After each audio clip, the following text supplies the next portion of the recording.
Hello student, आज के lecture में आप लोगों का स्वागत है। लास्ट लेक्चर में हम लोगों ने डिस्कस किया था बायो सावर्ट लॉ को। बायो सावर्ट लॉ में अपन ने बोला था कि किसी भी करंट कैरिंग कंडक्टर के कारण किसी पॉइंट पर मैग्नेटिक फील्ड का इंटेंसिटी किन किन बातों पर डिपेंड करता है। तो फर्स्ट पॉइंट में बोला था कि मैग्नेटिक फील्ड का intensity directly proportional to current flow in conductor. फिर बाद में सेकंड पॉइंट, मैग्नेटिक फील्ड का इंटेंसिटी जो है वो directly proportional to length of element, अल्पांश की लंबाई के समानुपाती होता है। फिर इसके बाद में थर्ड पॉइंट में बोला था अपन ने कि मैग्नेटिक फील्ड का इंटेंसिटी जो है वो आपका directly proportional to sine of angle between element and point P. मतलब डायरेक्टली प्रोपोर्शनल होता है आपका साइन थीटा के, और थीटा है आपका एंगल बिटवीन एलिमेंट और पॉइंट पी के बीच का एंगल है। फिर लास्ट पॉइंट में बोला था अपन ने मैग्नेटिक फील्ड इंटेंसिटी जो है वो आपका डायरेक्ट इन्वर्सली प्रोपोर्शनल टू होता है, inversely proportional to square of distance between element and point P. जहाँ से एक फॉर्मूला मिला था अपन को, जहाँ से फॉर्मूला मिला था कि एलिमेंट के कारण, अल्पांश के कारण मैग्नेटिक फील्ड का इंटेंसिटी डायरेक्टली प्रोपोर्शनल टू होता आपका करंट, विद्युत धारा के, डायरेक्टली प्रोपोर्शनल होता आपका अल्पांश की लंबाई, एलिमेंट की लेंथ के, और डायरेक्टली प्रोपोर्शनल टू होता आपका साइन थीटा के, और इन्वर्सली प्रोपोर्शनल टू होता आपका आर स्क्वायर के। यहाँ से फॉर्मूला कैलकुलेट करने पर मिला था बायो सावर्ट लॉ से मैग्नेटिक फील्ड का इंटेंसिटी अल्पांश के कारण, एलिमेंट के कारण dB is equal to mu naught upon 4 pi I D L sine theta upon में आर स्क्वायर।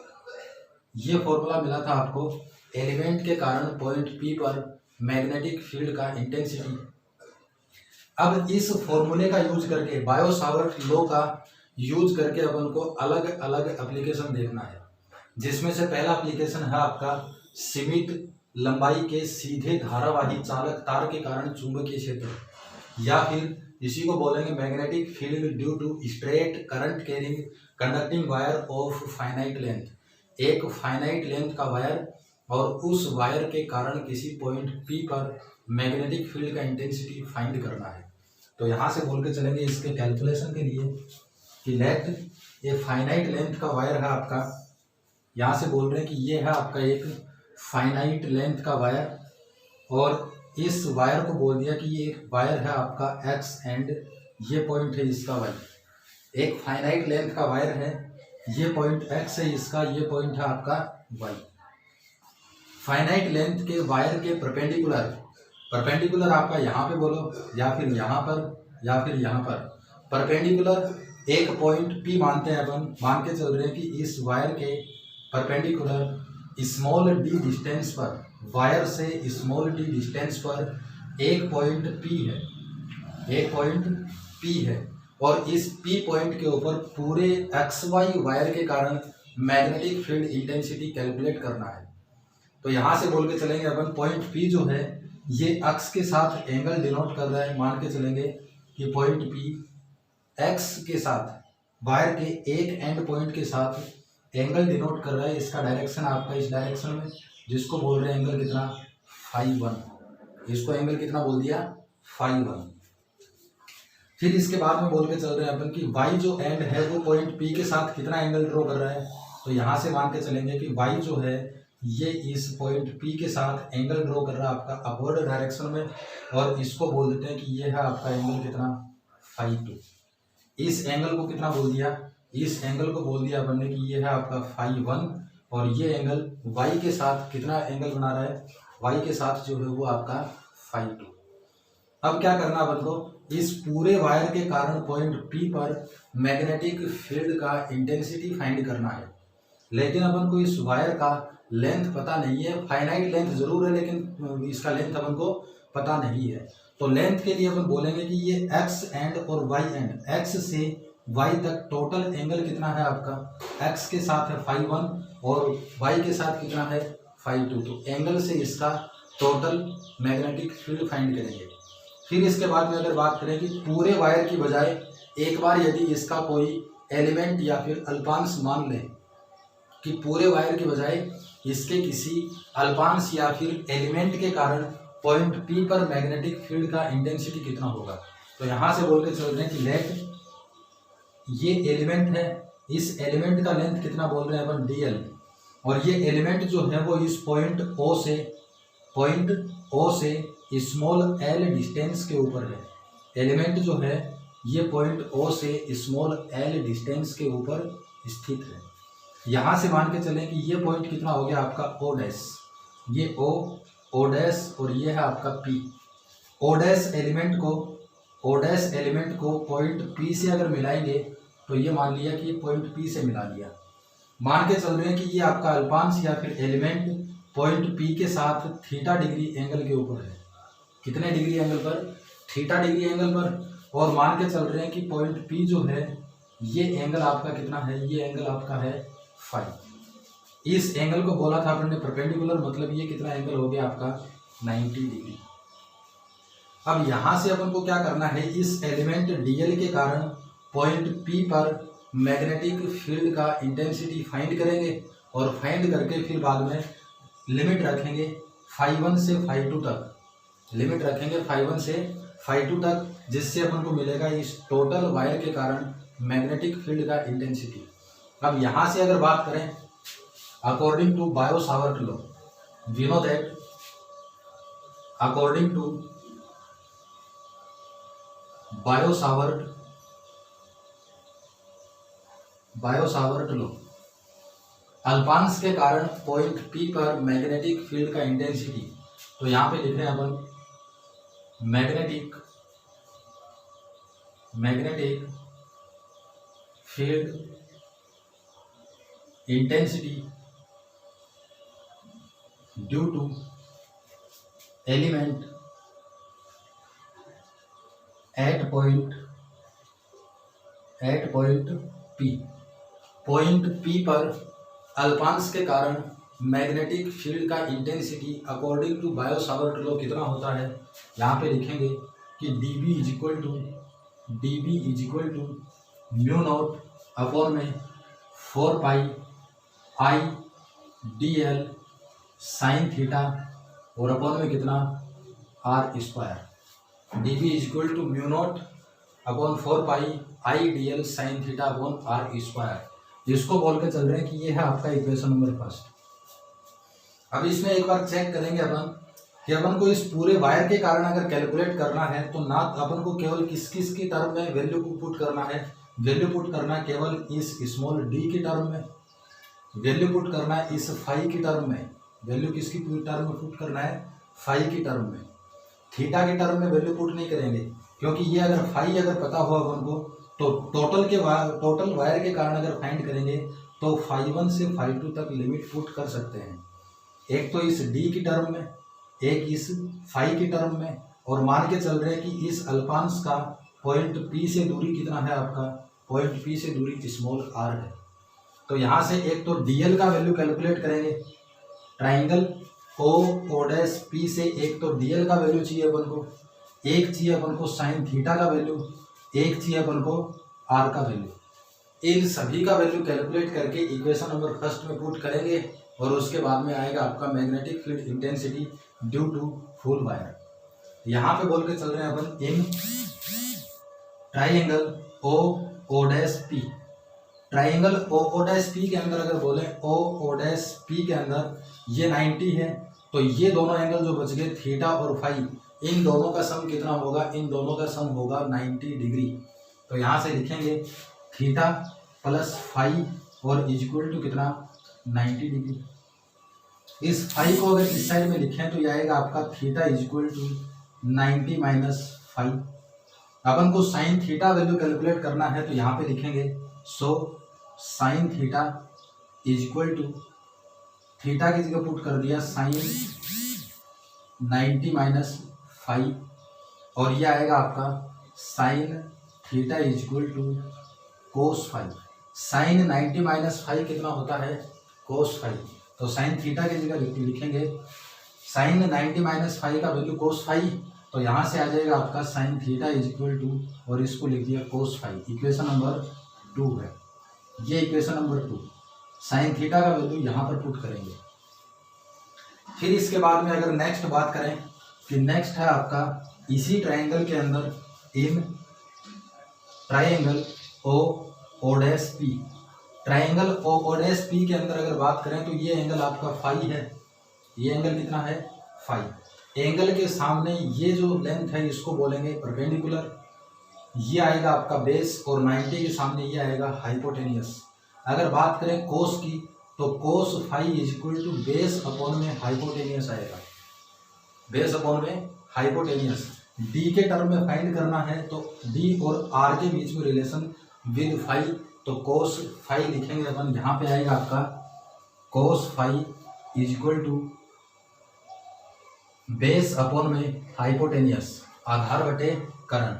तो ये हो जाएगा आपका cos phi is equal to आधार कितना है, बेस है इसका स्मॉल डी और इसके बाद में स्मॉल आर, हाइपोटेनियस करण है स्मॉल आर, आर को करेंगे इस साइड में, कोस फाई को करेंगे इधर, तो small R is equal to आएगा आपका डी अपॉन कोस फाई।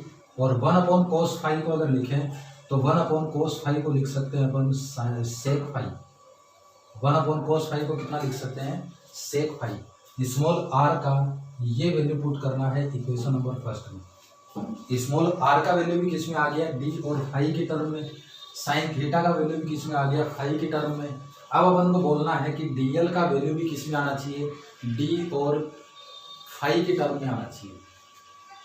तो यहाँ से इसके बाद में थर्ड पॉइंट लिख रहे हैं अपन, इस साइड में लिख दे रहा हूँ कि थर्ड पॉइंट आएगा इन ट्राइएंगल ओ डैश पी में। इस बार बात करनी है अपन को एल के लिए और किसकी टर्म में, फाई और डी की टर्म में। तो फाई के सामने ये परपेंडिकुलर और ये हो गया आपका बेस, परपेंडिकुलर और बेस में लगता है टेन थीटा, तो यहाँ से लिखेंगे एंगल आपका फाई, तो tan phi is equal to perpendicular और अपॉन में base.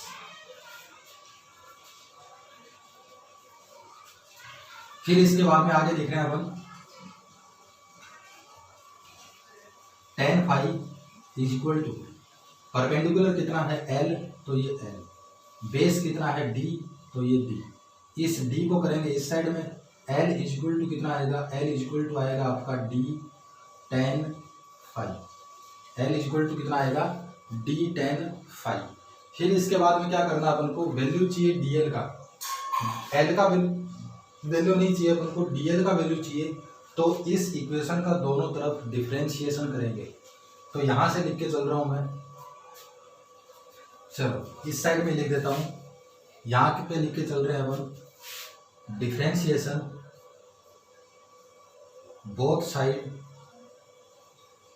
With respect to phi, दोनों साइड फाई के रेस्पेक्ट में डिफरेंशिएशन करेंगे।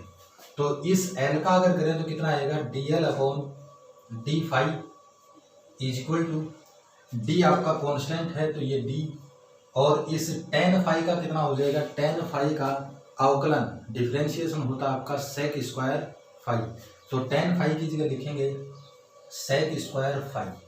फिर इसके बाद में डी फाई को करेंगे इस साइड में, तो वैल्यू आएगा आपका D L is equal to D sec square phi और इनटू में डी फाई।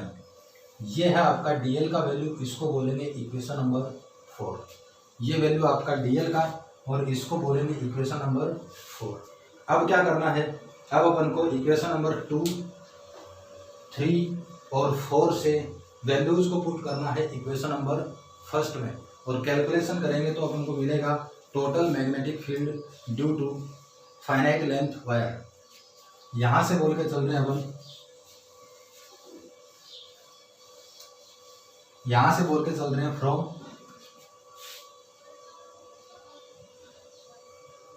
पुट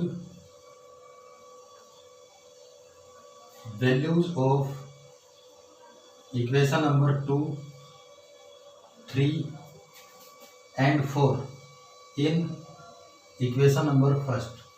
इक्वेशन 2, 3 और 4 से वैल्यूज को पुट करेंगे इक्वेशन नंबर 1 में। तो यहाँ से लिख रहे हैं सो dp का dv is equal to mu naught upon में 4 पाई और इनटू में कितना है आई, तो ये आई डीएल का वैल्यू है आपका स्मॉल डी इनटू में सेक स्क्वायर फाई। फिर इसके बाद में साइन थीटा का वैल्यू है आपका कोस फाई। और फिर इसके बाद में अपॉन में है आर स्क्वायर, तो इसका स्क्वायर करके लिखेंगे तो ये आएगा आपका D square sec square phi, D square sec square phi. इसको कैलकुलेट करेंगे। साथ में डी फाई और है, तो इस डी फाई को लिख देते हैं कि ये है आपका डी फाई और इनटू में ये है कोस फाई। इसको कैलकुलेट करेंगे तो आएगा आपका एलिमेंट के कारण पॉइंट पी पर मैग्नेटिक फील्ड का इंटेंसिटी। फिर दोनों तरफ करेंगे इंटीग्रेशन, और इंटीग्रेशन से मिलेगा आपको total magnetic field due to finite length wire. यहाँ से इसको कैलकुलेट करें तो डी से एक D cancel out, sec square phi से sec square phi cancel out, ये बच गया आपका D B is equal to mu naught upon में 4 पाई। फिर इसके बाद में बच गया आई, और इसके बाद में अपॉन में कितना बच गया, अपॉन में बच गया स्मॉल डी। यहाँ पर कितना बच गया, ये बच गया आपका कोस फाई और इनटू में D phi. Mu naught upon 4 pi I upon D, और बच गया कोस फाई डी फाई। ये क्या है, ये है आपका एलिमेंट के कारण ड्यू टू एलिमेंट के कारण मैग्नेटिक फील्ड का इंटेंसिटी है। अब कैलकुलेट तो अपन को पूरे वायर के कारण करना है। टर्म अपने पास में किसमें आ गया, फाई के अंदर। तो इस वायर के एक्स से लेकर वाई तक एंगल कितना बनेगा, एंगल आपका फाई 1 से फाई 2 तक। फाई 1 का डायरेक्शन है एंटी क्लॉकवाइज और फाई 2 का डायरेक्शन है क्लॉकवाइज। तो एंटी क्लॉकवाइज डायरेक्शन में जो एंगल है उसको लिखेंगे माइनस में, क्लॉकवाइज डायरेक्शन में जो एंगल है उसको लिखेंगे प्लस में। तो यहां से बोल के चल रहे हैं वापस,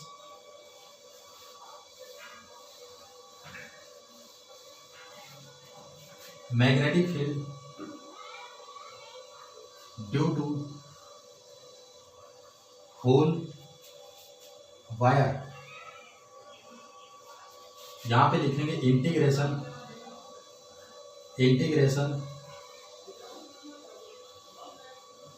equation number 5 both side. Equation number 5 का दोनों साइड इंटीग्रेशन समाकलन करेंगे तो ये कितना हो जाएगा आपका, ये हो जाएगा integration D B is equal to integration, यहाँ से यहाँ तक अगर कैलकुलेट करना है तो लिमिट पुट करेंगे फाई 1 से फाई 2 तक। लेकिन फाई 2 है आपका एंटी क्लॉकवाइज, फाई 1 है आपका एंटी क्लॉकवाइज और फाई 2 है क्लॉकवाइज। तो एंटी क्लॉकवाइज डायरेक्शन में जो एंगल है उसको माइनस में, क्लॉकवाइज में है उसको प्लस में लिखेंगे। तो लिमिट लगा रहे हैं माइनस फाई 1 से और कहाँ तक, फाई 2 तक। ये है आपका फाई 2। बाकी बच गया म्यू नॉट अपॉन में 4 पाई आई अपॉन डी और इनटू में कोस फाई डी फाई। इसको करेंगे कैलकुलेट, और कैलकुलेट करके जो आंसर आएगा वो आंसर होगा आपका फुल वायर के कारण पॉइंट पी पर मैग्नेटिक फील्ड का इंटेंसिटी। कैलकुलेट अगर करें तो ये तो हो गया total magnetic field B is equal to, यहाँ पे कांस्टेंट ले लिया बाहर, mu naught upon 4 pi I upon D और इंटीग्रेशन माइनस फाई 1 से फाई 2 तक लिमिट, और ये बच गया आपका कोस फाई डी फाई। जिस टर्म का इंटीग्रेशन करना हो उसको रखेंगे अंदर और बाकी को रखेंगे बाहर। यहाँ पे कोस फाई का फाई के रेस्पेक्ट में इंटीग्रेशन कोस का होता है साइन फाई। तो यहाँ पे लिखिए आपने कि b is equal to mu naught upon में 4 पाई आई अपॉन डी, और इस कोस का फाई के रेस्पेक्ट में इंटीग्रेशन करेंगे तो इंटीग्रेशन आएगा आपका साइन फाई। लिमिट कितना है, लिमिट है माइनस फाई 1 से फाई 2 तक। अब इसके बाद में लिमिट पुट करेंगे तो एक बार इस फाई की जगह अपर लिमिट और फिर बाद में माइनस करके फाई की जगह लोअर लिमिट। यहाँ से लिख रहे हैं कि b is equal to mu naught upon में 4 pi I upon D into में साइन फाई की जगह पुट करना है अपर लिमिट, तो साइन फाई 2 माइनस करके इस फाई की जगह पुट करना है लोअर लिमिट, तो ये आएगा आपका साइन -φ1। यहाँ से आप लोग ध्यान रखना कि अगर साइन की टर्म में और एंगल नेगेटिव में हो तो साइन के ऊपर नेगेटिव का फर्क पड़ता है। अगर आपका क्या हो, साइन -θ हो तो उसको लिखेंगे -sin θ, लेकिन कोस के ऊपर माइनस एंगल का फर्क नहीं पड़ता है। कोस -θ इक्वल टू प्लस कोस θ आएगा। साइन की बात करेंगे तो साइन -θ इक्वल टू आएगा -sin θ। तो यहाँ से इसको लिखेंगे तो कितना आएगा, -sin⁵1। कैलकुलेट करेंगे तो आएगा आपका, यहाँ से लिख रहे हैं इस साइड में b इक्वल टू μ0 अपॉन में 4πi/d और इनटू में हो गया आपका sin⁵2 माइनस इसका वैल्यू आएगा -sin⁵1, तो ये हो गया -sin⁵1 माइनस और माइनस क्या हो जाएगा प्लस। तो टोटल फॉर्मूला आएगा आपका b equal to μ0 upon 4πi/d और इनटू में sin⁵2 प्लस में sin⁵1 प्लस sin⁵1। अगर इसको दूसरे तरीके से लिखें तो sin⁵1 को पहले लिख देंगे और sin⁵2 को बाद में। यहाँ से लिख रहे हैं अपन, so magnetic field due to whole wire के कारण कितना आएगा, b इक्वल टू μ0 अपॉन में 4πi/अपॉन में d और इनटू में sin⁵1 प्लस sin⁵2। ये फॉर्मूला आएगा फाइनाइट लेंथ के वायर के कारण परपेंडिकुलर स्थित किसी बिंदु पर मैग्नेटिक फील्ड का intensity b equal to μ0 upon 4πi/d sin⁵1 plus sin⁵2। जहाँ पर I क्या है, I जो है ये आपका है current flow in conducting wire. फिर इसके बाद में D क्या है, D जो है वो आपका इस वायर के परपेंडिकुलर पॉइंट P जहाँ पर स्थित है उस P की दूरी। ∅1 क्या है, इस वायर के X पॉइंट से एंगल, इस वायर के X पॉइंट से पॉइंट P का एंगल। ∅2 क्या है, वायर के Y पॉइंट से पॉइंट P का एंगल है। इसके बाद में नेक्स्ट अगर बात करें, ये तो वायर था आपका फाइनाइट लेंथ का। अगर इनफाइनाइट लेंथ का वायर हो और उस इनफाइनाइट लेंथ के वायर के कारण मैग्नेटिक फील्ड का इंटेंसिटी फाइंड करना है तो क्या करेंगे, तो उसके लिए बोल के चल रहे हैं अपन। यहाँ से सेकंड बोल रहे हैं अपन, सेकंड पॉइंट, असीमित या फिर अनंत लंबाई के सीधे धारावाही चालक तार के कारण चुंबकीय क्षेत्र magnetic field due to straight conducting conducting wire of infinite length का वायर अगर हो तो यहाँ से बोल के चलते हैं कि ये है आपका इनफाइनाइट लेंथ का वायर और डॉट डॉट डॉट ये है इनफाइनाइट, इस साइड में डॉट डॉट डॉट ये भी क्या है आपका इनफाइनाइट लेंथ का वायर अगर है, इस पॉइंट को बोलते हैं कि ये इसका एंड पॉइंट x है और ये इसका एंड पॉइंट y है। इससे स्मॉल d डिस्टेंस के ऊपर मान के चलें कि स्मॉल d डिस्टेंस के ऊपर एक पॉइंट P है, तो इनफाइनाइट के ऊपर अगर x पॉइंट है, y भी इनफाइनाइट के ऊपर है, तो x और y का पॉइंट P के साथ एंगल कितना होगा। तो आप लोग ध्यान रखना कि अगर x और y इनफाइनाइट लेंथ पर है तो इसके वायर के परपेंडिकुलर कोई भी पॉइंट हो तो उस पॉइंट के ऊपर अप्रोक्सीमेट 90 डिग्री का एंगल ड्रॉ करेंगे। जैसे ये वायर है आपका इनफाइनाइट लेंथ का, यहाँ पर कोई पॉइंट P है, इस पॉइंट P के ऊपर इसके कारण अगर बोलेंगे तो अप्रोक्सीमेट 90 डिग्री का एंगल ड्रॉ करेगा, क्योंकि ये वायर इनफाइनाइट लेंथ का वायर है। इनफाइनाइट के ऊपर अगर ये पॉइंट है x और y इनफाइनाइट के ऊपर, तो इसके पास स्थित किसी बिंदु पर x और y पॉइंट 90 डिग्री का एंगल ड्रॉ करेंगे। तो यहाँ से बोल के चल रहे हैं कि ये इस इनफाइनाइट लेंथ वायर से परपेंडिकुलर एक पॉइंट P है, इस पॉइंट P पर एक्स सिरा जो कितने डिग्री का एंगल ड्रॉ करेगा, तो यहाँ से लिख दे रहे हैं अपन कि एक्स सिरा जो है वो 90 डिग्री का एंगल ड्रॉ करेगा, और वाई सिरा भी इनफाइनाइट के ऊपर है, तो वाई भी कितने डिग्री का एंगल ड्रॉ करेगा, अप्रोक्सीमेट 90 डिग्री का। इस एंगल को बोला था अपन ने फाई 1, तो ये फाई 1, एक्स से पी का एंगल 90 डिग्री फाई 1, वाई से पी का एंगल फाई 2, और ये वैल्यू भी कितना है 90 डिग्री। कब? जब एक्स और वाई इनफाइनाइट डिस्टेंस के ऊपर है। तो इन दोनों वैल्यूज को पुट करेंगे इस फॉर्मूले के अंदर, तो यहाँ से कितना आएगा, magnetic field due to whole wire due to finite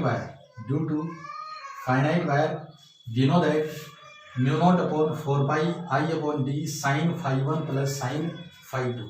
यहाँ से लिखेंगे कि साइन फाई 1 और इक्वल टू कितना है साइन फाई 2 इक्वल टू कितना है साइन 90 डिग्री। फाई 1 फाई 2 दोनों 90 डिग्री, और दोनों का वैल्यू कितना आएगा बाद में 1। तो यहाँ से लिखेंगे b equal to mu naught upon 4 pi I upon D, और इनटू में साइन फाई 1 का वैल्यू 1 और साइन फाई 2 का वैल्यू कितना 1। कैलकुलेट करेंगे तो आएगा आपका 1 और 1 2, ये 2 इससे कैंसिल करेंगे तो 2 बचेगा यहाँ पर, तो b इक्वल टू आएगा म्यू नॉट आई अपॉन में 2 pi D, mu naught I upon में 2 पाई डी। किसके कारण आया, magnetic field due to infinite length wire, अनंत लंबाई के तार के कारण पॉइंट P पर मैग्नेटिक फील्ड का इंटेंसिटी होता है mu naught I upon 2 pi D. इस फॉर्मूले को डायरेक्ट ध्यान में रखना, आगे भी इस फॉर्मूले की जरूरत पड़ेगी। फिर इसके बाद में स्पेशल कंडीशन की अगर बात करें, इसके बाद में स्पेशल कंडीशन की बात कर रहे हैं अपन कि एल लंबाई के धारावाही चालक तार के एक सिरे से स्मॉल डी दूरी पर चुंबकीय क्षेत्र। यहाँ पे आपको चालक तार की लंबाई कैपिटल एल गिवन है, और इस तार के एक सिरे से स्मॉल डी डिस्टेंस के ऊपर कोई बिंदु स्थित है, उस बिंदु के ऊपर चुंबकीय क्षेत्र की तीव्रता का वैल्यू फाइंड करना है।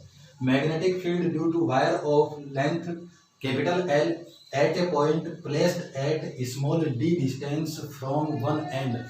तो यहाँ से इस टाइप से गिवन आपको कि ये है आपका एक कैपिटल एल लेंथ का वायर, ये लेंथ कितना गिवन है, ये लेंथ गिवन आपको कैपिटल एल। इस वायर के अंदर करंट फ्लो कितना बोल रहे हैं अपन, ये है करंट आई। इस वायर का ये पॉइंट एक्स है और ये पॉइंट कितना है वाई है। यहाँ से बोल रहा है कि इसके एक एंड पॉइंट से स्मॉल डी डिस्टेंस पर, एक एंड पॉइंट से, तो इस एंड पॉइंट से बोल देते हैं कि इस एंड पॉइंट से स्मॉल डी डिस्टेंस के ऊपर क्या है, स्मॉल डी डिस्टेंस के ऊपर एक पॉइंट पी है, स्मॉल डी डिस्टेंस के ऊपर एक पॉइंट पी है। इस पॉइंट पी पर मैग्नेटिक फील्ड का इंटेंसिटी कितना होगा। तो बात अगर करें कि एक्स से पी पॉइंट का एंगल कितना होगा, अगर ये एक्स पॉइंट से स्मॉल डी डिस्टेंस के परपेंडिकुलर डायरेक्शन में अगर है, तो इसका मतलब एक्स और पी दोनों एक ही लाइन के ऊपर, और दोनों अगर एक ही लाइन के ऊपर है तो फाई 1 का वैल्यू कितना बोलेंगे 0 डिग्री, फाई 1 का वैल्यू कितना 0 डिग्री। फिर बात करें कि वाई पॉइंट और पॉइंट पी के बीच का एंगल कितना, तो इस एंगल को मान लेते हैं अपन फाई एंगल, और ये एंगल होता है आपका फाई 2, तो इसको मान लिया कितना है फाई एंगल। एक्स से परपेंडिकुलर डायरेक्शन में डी डिस्टेंस के ऊपर पॉइंट पी है, तो एक्स और पी के बीच का एंगल कितना आएगा, फाई 1 इक्वल टू 0, क्योंकि एक ही लाइन के ऊपर दोनों पॉइंट स्थित है। वाई से मान लिया कितना एंगल है पॉइंट पी का फाई, तो फाई 2 का वैल्यू कितना हो गया आपका फाई।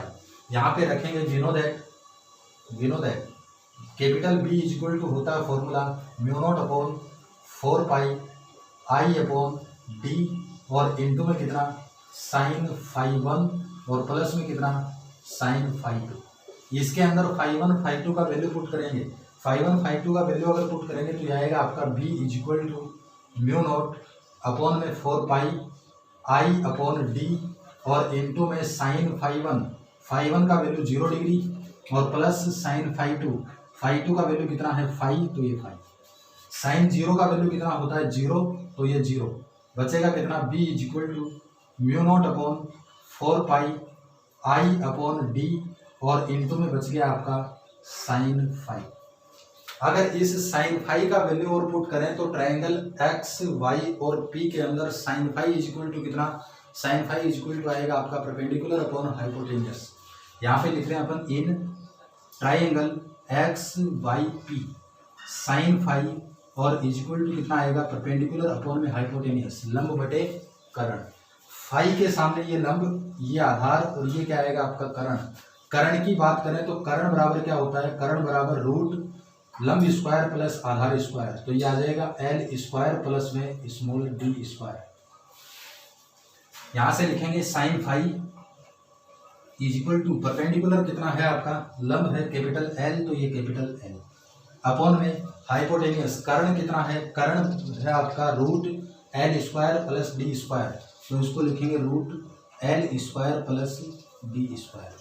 इस वैल्यू को पुट करेंगे यहाँ पर तो कितना आएगा, magnetic field intensity B is equal to mu naught upon 4 pi I upon D और इनटू में capital L upon root L square plus D square. इस फॉर्मूले से फाइंड करेंगे मैग्नेटिक फील्ड का इंटेंसिटी जब आपको करंट कैरिंग कंडक्टिंग वायर का लेंथ गिवन हो और उसके एक पॉइंट के परपेंडिकुलर डायरेक्शन में स्मॉल डी डिस्टेंस पर पॉइंट P स्थित हो, तो इस वायर के कारण मैग्नेटिक फील्ड का इंटेंसिटी आएगा mu naught upon 4 pi I upon D L upon में root L square plus small D square. इसके बाद में नेक्स्ट कंडीशन बोले तो इसके बाद में कंडीशन आपको गिवन है कि अनंत लंबाई के धारावाही चालक तार के एक सिरे के लंबवत स्मॉल डी दूरी पर चुंबकीय क्षेत्र magnetic field due to current carrying wire of infinite length at point P placed at perpendicular distance small d from one end of wire। यहाँ से इस कंडीशन में बोल रहे हैं कि ये है आपका इनफाइनाइट लेंथ का वायर और ये डॉट डॉट करके बोल दिया कि ये है आपका इनफाइनाइट और इस साइड में डॉट डॉट करके बोल दिया ये भी क्या है आपका इनफाइनाइट। इस पॉइंट को बोल रहे हैं कि ये x पॉइंट है और ये है आपका y पॉइंट। इनफाइनाइट लेंथ का वायर है, इस इनफाइनाइट लेंथ के वायर के एक एंड पॉइंट से परपेंडिकुलर स्मॉल डी डिस्टेंस पर एक एंड पॉइंट मान लिया कि ये एक एंड पॉइंट है, इसके परपेंडिकुलर और स्मॉल डी डिस्टेंस के ऊपर मान लिया कि स्मॉल डी डिस्टेंस के ऊपर क्या है एक पॉइंट P है।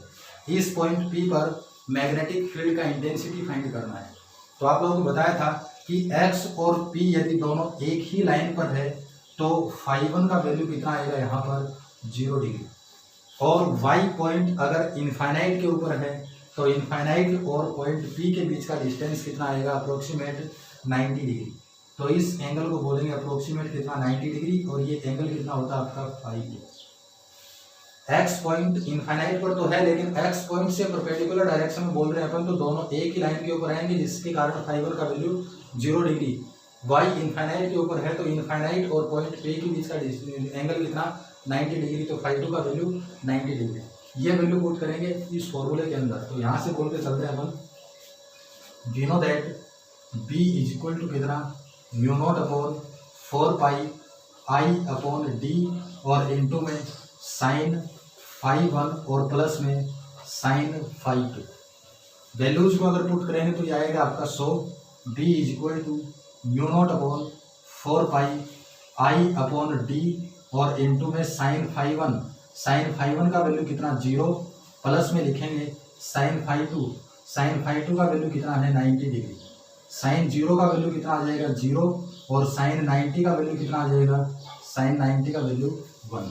तो ये आएगा formula B is equal to mu naught upon 4 pi I upon D और इनटू में 0 प्लस 1 कितना 1।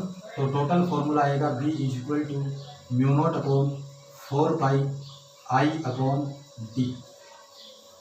ये फॉर्मूला आएगा आपका इनफाइनाइट लेंथ के वायर के कारण मैग्नेटिक फील्ड इंटेंसिटी कब, जब पॉइंट किसी एक एंड पॉइंट के परपेंडिकुलर स्मॉल डी डिस्टेंस पर प्लेस्ड हो। इसके बाद में थर्ड पॉइंट लेके चल रहे हैं।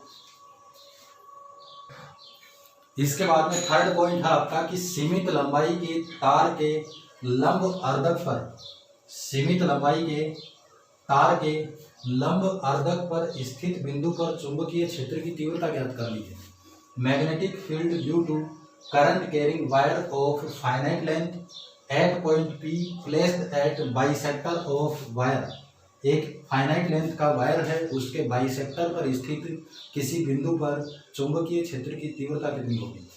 तो यहाँ से बोल के चलते हैं कि ये है आपका वायर, फाइनाइट लेंथ का वायर है, ये पॉइंट एक्स है और ये पॉइंट इसका क्या है, वाई है। फिर इसके बाद में इस वायर के बाइसेक्टर, बाइसेक्टर का मतलब मिड पॉइंट से परपेंडिकुलर डायरेक्शन के अंदर स्मॉल डी डिस्टेंस पर मान लिया क्या है, यहाँ पर आपका एक पॉइंट पी है, एक पॉइंट क्या है, पी। इस पॉइंट पी पर मैग्नेटिक फील्ड का इंटेंसिटी फाइंड करना है। फिर इसके बाद में क्या करना पड़ेगा अपन को कि अगर बाइसेक्टर की साइड में है, बाइसेक्टर है के ऊपर अगर पॉइंट पी है तो एक्स और वाई के कारण पॉइंट पी पर जो एंगल बनेगा वो दोनों एंगल एक दूसरे के इक्वल होंगे। तो यहाँ से बोल रहे हैं कि एक्स के कारण पी पर एंगल कितना, ये एंगल, और वाई के कारण पॉइंट पी पर एंगल कितना, ये एंगल। ये एंगल भी कितना आएगा आपका, फाई मान लेते हैं, और इस एंगल को भी कितना मान लेते हैं अपन, फाई। दोनों एक दूसरे के इक्वल होंगे। लंब अर्धक के ऊपर दोनों सिरों के कारण एंगल का वैल्यू इक्वल होता है। तो φ1 φ2 का वैल्यू पुट करेंगे फाई। तो यहाँ से अपन को पता है we know that B is equal to mu naught upon 4 pi I upon D sine φ1 plus sine φ2। φ1 और φ2 का वैल्यू अगर पुट करेंगे तो B इज इक्वल टू आएगा mu naught upon 4 pi I upon D और इंटू में sine φ1 का value phi plus sine φ2 का वैल्यू भी फाई। साइन फाई और साइन फाई कितना हो जाएगा आपका 2 साइन फाई। तो mu naught upon 4 pi I upon D और इंटू में हो गया 2 साइन फाई। 2 से अगर इसको कैंसिल करें तो 2 बचेगा, ये आएगा आपका B is equal to mu naught upon 2 pi I upon D और इंटू में साइन फाई। इस फॉर्मूले से लंब अर्धक के ऊपर स्थित किसी बिंदु पर मैग्नेटिक फील्ड का इंटेंसिटी फाइंड करेंगे। एक कंडीशन और बच गया आपका,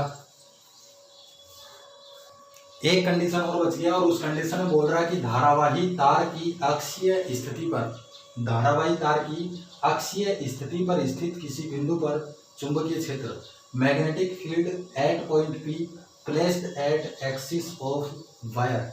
तो यहाँ से बोल के चलते हैं कि ये है आपका एक धारावाही चालक तार, इसमें धारा कितनी प्रवाहित हो रही है, आई, ये इसका एंड पॉइंट एक्स, ये इसका एंड पॉइंट वाई। इस बार बोल रहे हैं कि इस वायर की एक्सिस के ऊपर ही पॉइंट प्लेस्ड है। तो वायर का एक्सिस आपका यही है और इस वायर के एक्सिस के ऊपर ही कोई पॉइंट पी मान लिया कि ये पॉइंट पी है। तो एक्स और पी के बीच का एंगल कितना होगा, वाई और पी के बीच का एंगल कितना होगा। तीनों अगर एक ही लाइन के ऊपर प्लेस्ड है तो एक्स और पी के बीच का एंगल φ1 कितना 0 डिग्री और वाई और पी के बीच का एंगल φ2 इज इक्वल टू भी कितना 0 डिग्री आएगा।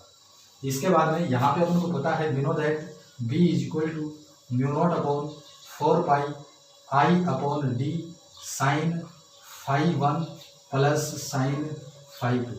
φ1 φ2 का वैल्यू पुट करेंगे तो कितना आएगा, B is equal to mu naught upon 4 pi I upon D और ये बच गया आपका साइन φ1 का वैल्यू 0 डिग्री और साइन φ2 का वैल्यू कितना 0 डिग्री।